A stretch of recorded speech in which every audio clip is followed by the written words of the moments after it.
you guys, man. We got Rose is a horrible liar. Now we have crime and psychology. What do you call it? It's called a JCS or something like that. More of the story. We are on this. So guys, like the video, subscribe, because this is brand new. This is so brand new. I don't even know how to introduce this video to you guys. I'm just ready to watch this video and analyze what's going on, what it is and what it ain't. Hold on, am I recording? This. Can you please come home to your family? They really do miss you. And if anybody knows where Adam is, please contact the Ontario County Sheriffs, so this way the family can know how he is and that he's okay. This is 31-year-old Rose Chase. As alluded to during this news clip, Rose's husband and high school sweetheart, Adam, had been missing for about 6 weeks before this video was shot. For most, her strange behavior can be felt within the first few moments, as her eye direction shifts all around the room, seeking affirmation from those surrounding her. And she constantly refers to their family as his family, or as she put it, your family instead of our family. Can you please come home to your family? She does this again by stating how much they miss him instead of we. They really do miss you. If there is one thing to take... Damn, they're already picking out the little things out what she's saying already, bro. Now, it does look kind of suspicious. Like, come on, shed a tear or something. Let me know how you feel, baby. I have no emotion from you. They like what? You have no. It sounds like you have no connection to them. You sound like you're me. No connection to these. It's people. that Rose is a horrible liar. Let's now start at the beginning.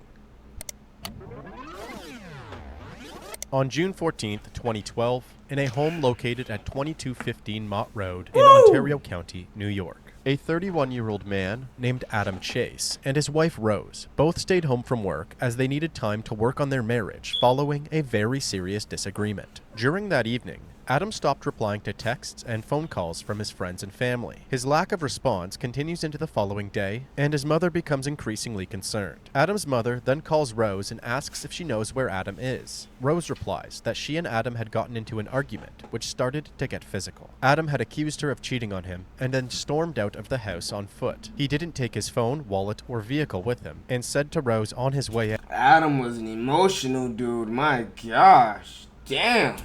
That she will never see him again. Rose also explained that very toxic relationship already, and that he would obviously come back later that evening, since the two have a 4-year-old son together named Tristan.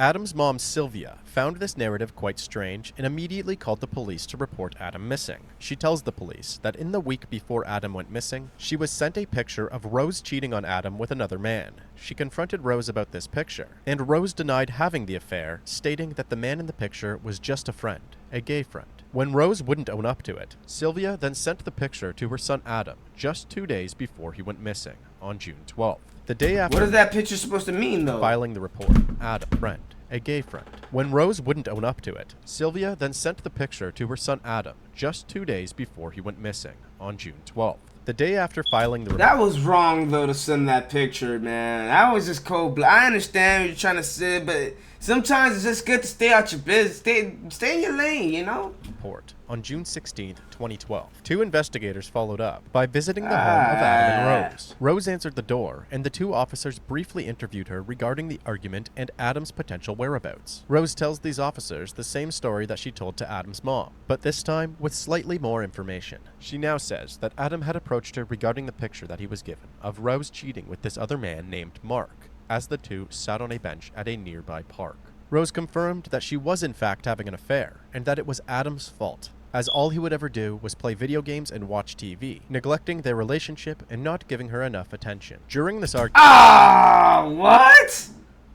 Now, I understand that the whole plan of it... to be honest, I don't understand. What would you rather have your nigga doing? What attention do you rather... Where would you rather have your nigga having?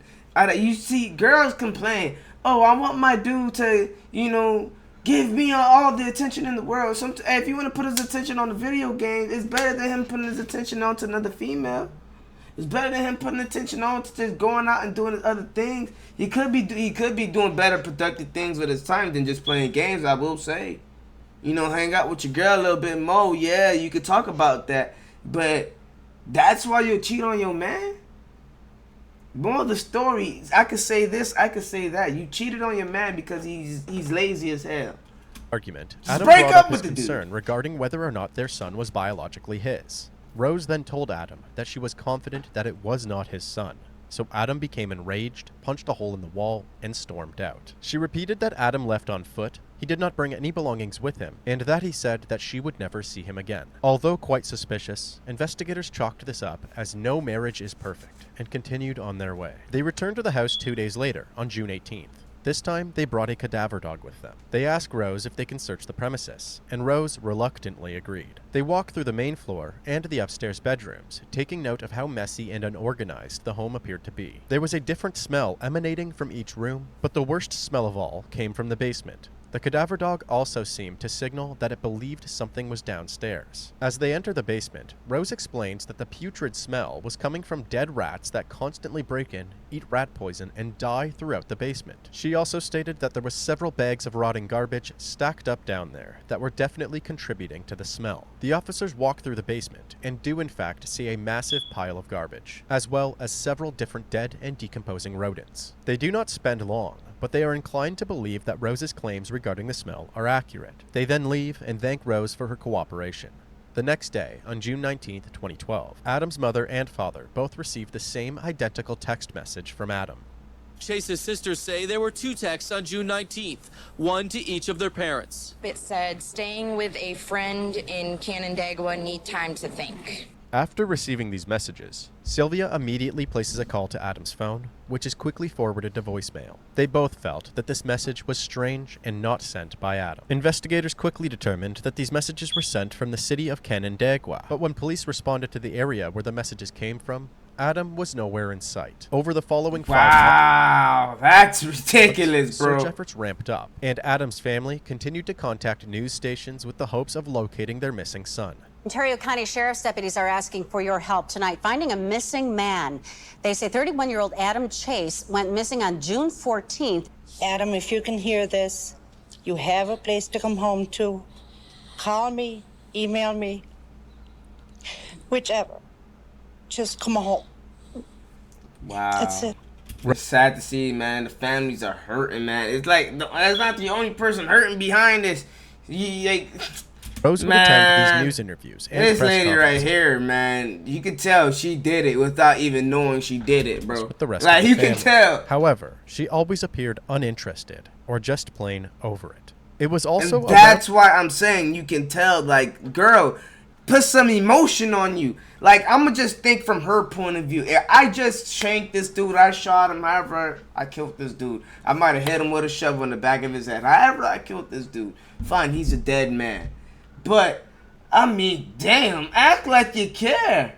Act like it. Act like you want to get away with it. Look at her.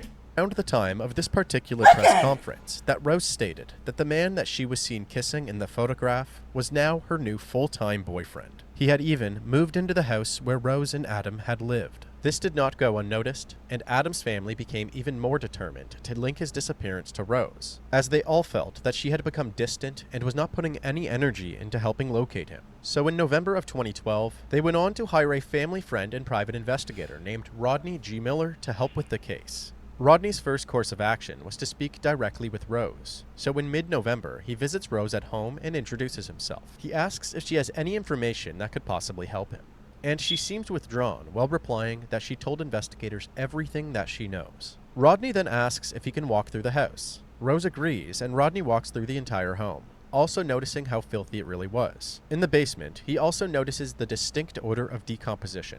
Rose tells him the exact same story about the dead rats and old garbage. Rodney reluctantly believes her story and then leaves the house. On his way out of the house, he walked past a living room where a TV was turned on.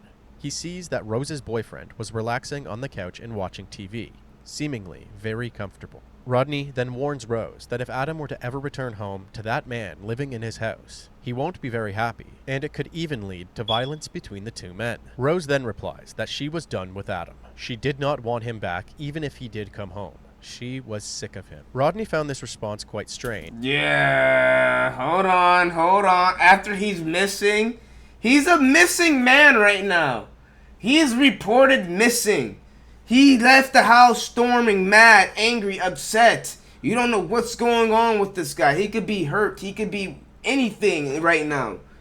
And that's the response you give this dude? All you have to say was, alright. Alright, I'll fix it. You can lie. You can say anything in the world. But you say that?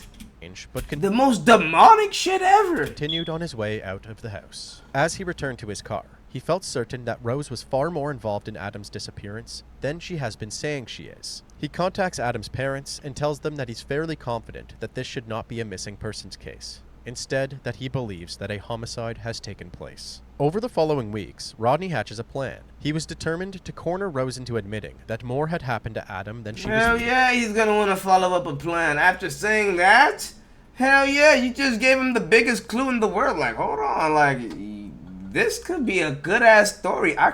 This is a story that he can build it. This video got how much views? 1.6 million.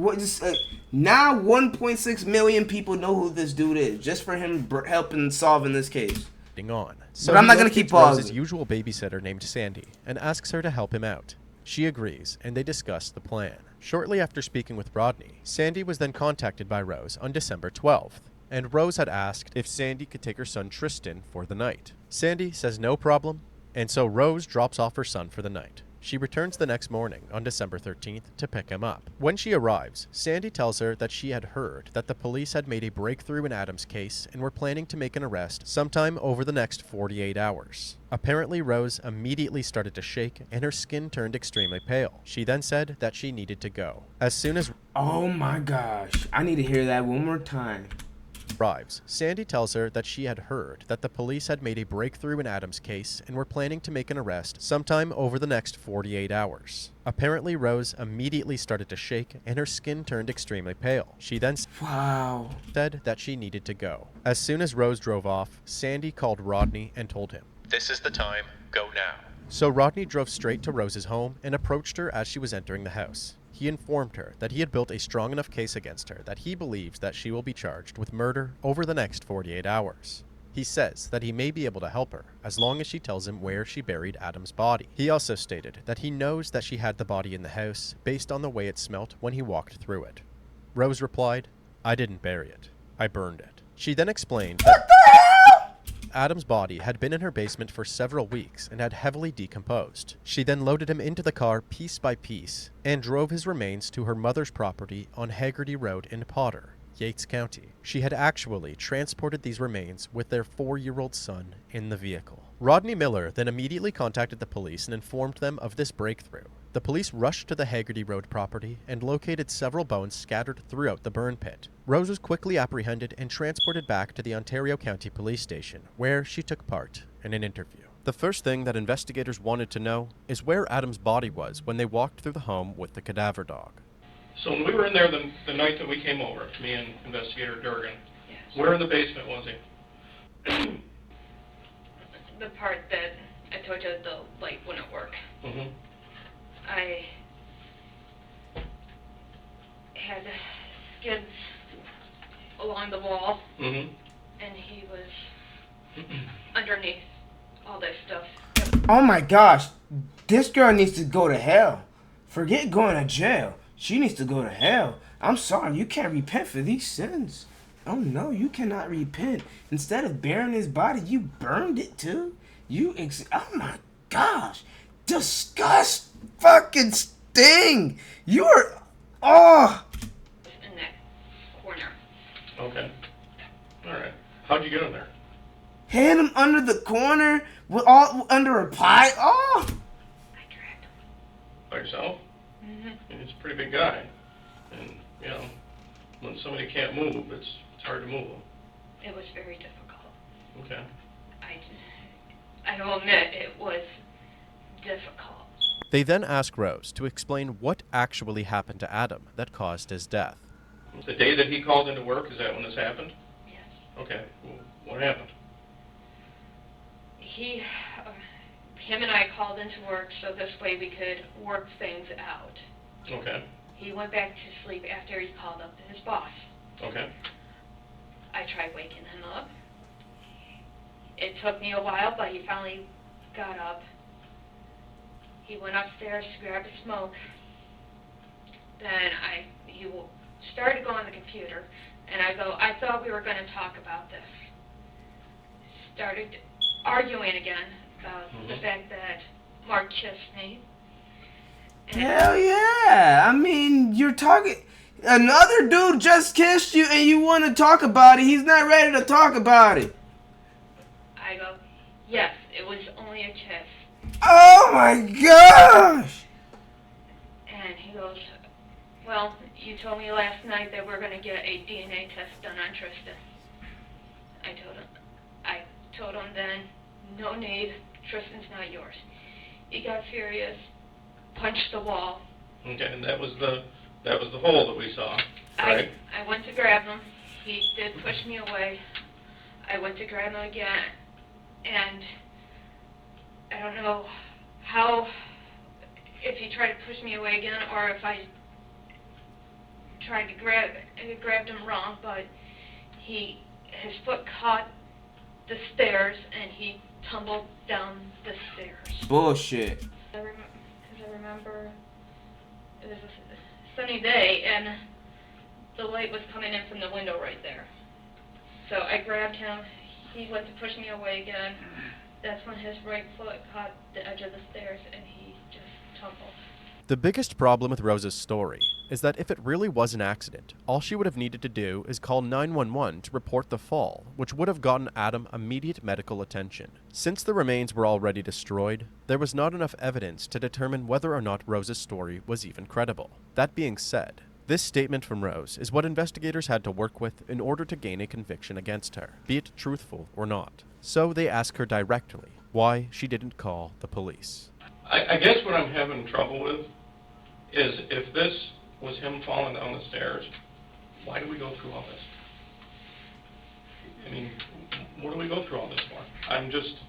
Help me figure this out, because... At first, I thought everyone was going to think it was a murder. That I offed him on purpose. And then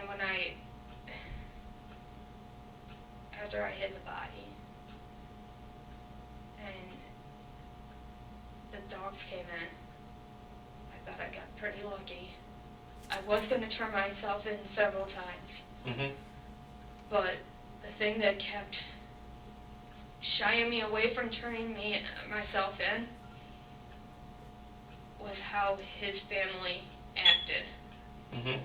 What do you mean by that? As in, what they were doing was, pissing me off.